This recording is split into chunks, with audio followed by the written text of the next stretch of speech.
Hai bro, nonton di layar kece atau guys?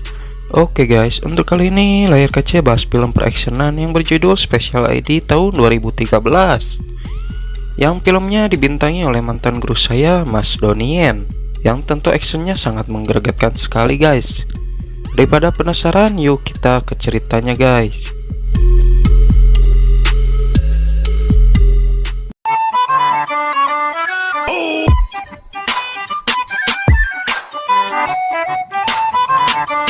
Film ini diawali 4 petinggi geng triad sedang membicarakan perihal kekacauan yang terjadi di daerah kekuasaannya masing-masing. Atas ulah salah satu dari mereka bernama Chan Jilong yang akrab dipanggil Donien. Bukan tanpa alasan Jilong mengacau di daerah kekuasaan mereka dikarenakan ia merupakan polisi yang menyamar sebagai gangster. Mempertanggungjawabkan anak buahnya, Jilong meminta kepada mereka untuk melepaskan ketiga anak buahnya itu.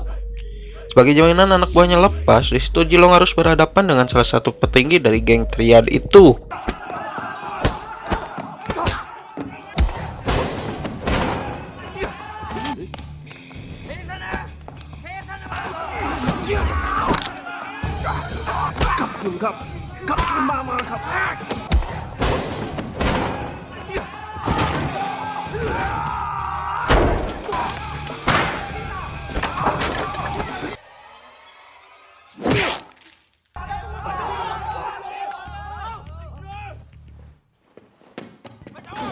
Dengan sangat mudahnya Jilong berhasil kabur dari mereka. Selepas itu ia bertemu dengan atasannya di kepolisian bernama Kapten Jeng. Jilong meminta kepada Jeng untuk membawa dulu anak buahnya ke rumah sakit sebelum bertemu di tempat persembunyian mereka berdua. Sebenarnya kekacauan yang terjadi di tempat judi tadi merupakan rencana Jeng dan Jilong. Namun atas ketalataan Jeng datang ke tempat judi tadi, misi penyergapan kali ini harus gagal. Dan melihat gerak-gerik dari mereka berdua, sepertinya Jilong dan Jeng sudah sejak lama menjadi rekan. Walaupun Jilong sudah lama menyamar menjadi gangster, tetapi ia sangat mencintai ibunya. Terbukti di ulang tahun ibunya, ia bersama seluruh anak buahnya memberikan surprise yang membuat ibu Jilong senang. Tapi terkadang Jilong juga merasa cemas tak terlepas dari status polisi yang menyamar sebagai gangster. Ia takut jika ibunya terseret dengan permasalahannya. Oleh karena itu, ia pun memiliki rencana untuk mengakhiri statusnya sebagai mata-mata. Pada keesokan harinya, Jilong bertemu dengan Big Brother paling tua di geng triad bernama Xiong. Xiong memberikan tugas untuk menyelesaikan masalah dengan salah satu mantan anak didiknya Jilong bernama Sunny. Dikarenakan Sunny telah membunuh salah satu petinggi triad bernama Big Brother Noon dan berhasil membawa dokumen yang cukup penting. Sama halnya dengan Kapten Jeng menugaskan Jilong untuk pergi bergabung dengan kepolisian Cina, menyelidiki Sunny atas kasus pembunuhan yang menimpa Brother Noon. Dengan jaminan misi ini selesai, status Jilong sebagai mata-mata gangster akan berakhir. Singkat cerita, sampailah Jilong di Cina ditugaskan bersama mata-mata dari kepolisian Cina bernama Pang Jing. Baru saja beberapa menit ketemu, Jilong layaknya seperti gangster pada umumnya sepanjang jalan terus-menerus bercanda. Berbeda dengan Pang Jing yang selalu serius menanggapi apapun. Sampailah Jilong dan Pang Jing di tempat persembunyian dan langsung bertemu dengan atasannya Pang Jing bernama Kapten Lee. Sebenarnya Sunny merupakan anak didik Jilong pada 6 tahun yang lalu. Namun setelah Sunny pergi ke Amerika, ia tidak pernah lagi menghubungi Jilong. Pada misi kali ini, Jilong menetapkan strategi untuk bertemu dengan Sunny.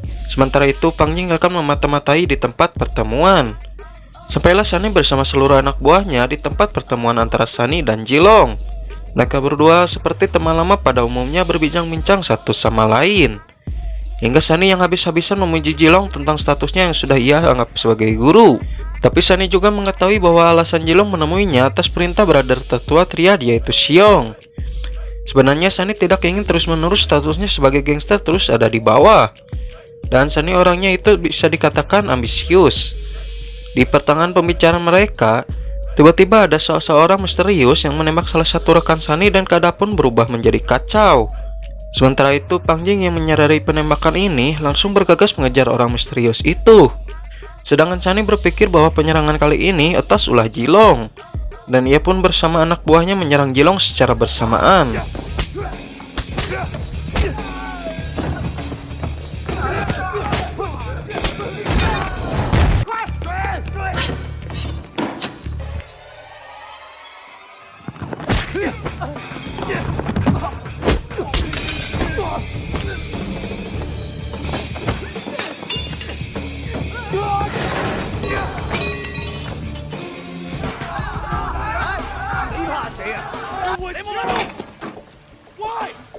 Dan pada akhirnya seluruh anak buah Sunny yang terlibat kekacauan dibawa ke kantor polisi.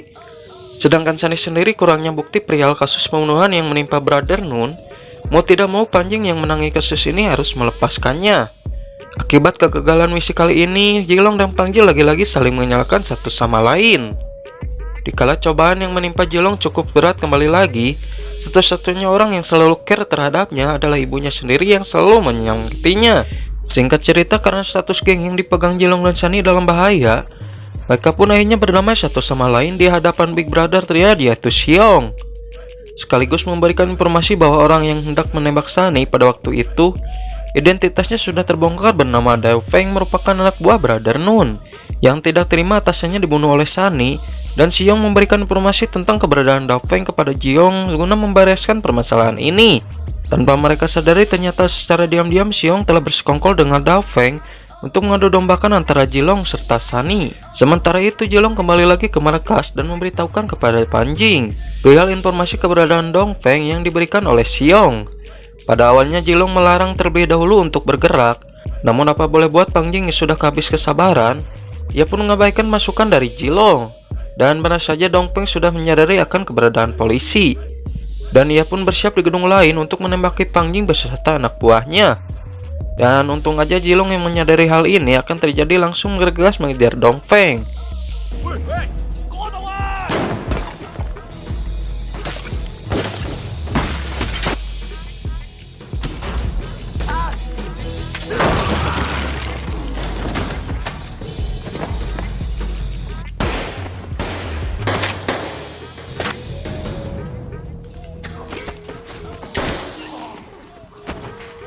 Pada akhirnya Dao Feng bisa dikalahkan, tetapi Panjing yang baru pertama kali membunuh orang dengan tangannya sendiri hanya bisa menangis dan merasa menyesal atas tindakannya tadi. Dan kembali lagi, peran penting Jilong yang selama ini dianggap sebagai pengacau malah memberikan motivasi dan penyemangat. Pada keesokan harinya, secara terkejut Jilong diajak oleh Sunny untuk bekerja sama dengan membuat geng bersama-sama dan mengalahkan Xiong. Oleh karena itu, ia pun mengajak Jilong untuk melihat markas yang akan mereka tempati. Dan Sunny berencana akan memberikan dokumen yang ia curi dari Brother Nun, yang konon dokumen itu berisi data-data penting dan mahal. Tetapi ada satu syarat, Jilong harus membawanya kepada esok hari. Dan pada keesokan harinya, alangkah kagetnya Jilong ketika ia masuk ke ruangan komputer, melihat salah satu anak buahnya mengungkapkan bahwa ia melihat Jilong dan polisi Jeng bersekongkol pada scene awal tadi. Dengan bukti ini, status Jilong sebagai mata-mata gangster sudah terungkap. Sementara itu, Big Brother Xiong harus rela dibawa oleh polisi atas kasus pergangsteran yang dia lakukan selama ini. Selepas Sunny melakukan taktik yang membuat rahasia Xiong dan Jilong terbongkar, sedangkan Jilong sendiri yang penyamaran sudah terbongkar, menyadari bahwa ibunya akan terseret ke dalam kasus ini. Namun Jilong sudah terlambat untuk menyelamatkan ibunya, karena beberapa menit yang lalu ibu Jilong dihajar hingga sekarat oleh Sunny.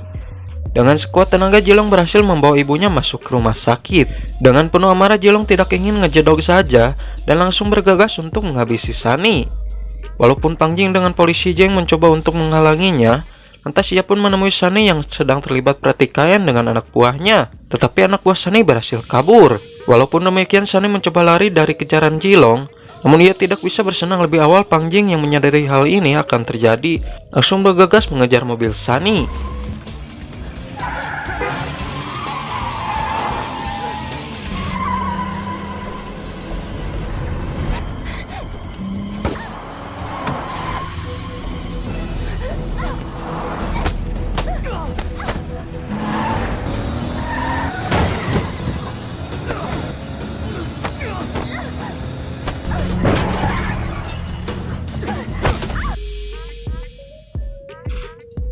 Dengan serangan Sunny yang cukup mumpuni serta Jilong yang sudah datang, Panjing harus gagal menangkap Sunny. Walaupun demikian, Jilong yang tengah mengejar, ia pun tak kalah membagongkannya dari Panjing.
Setelah duel yang cukup ramai dan pada akhirnya Sunny harus rela masuk ke kantor polisi.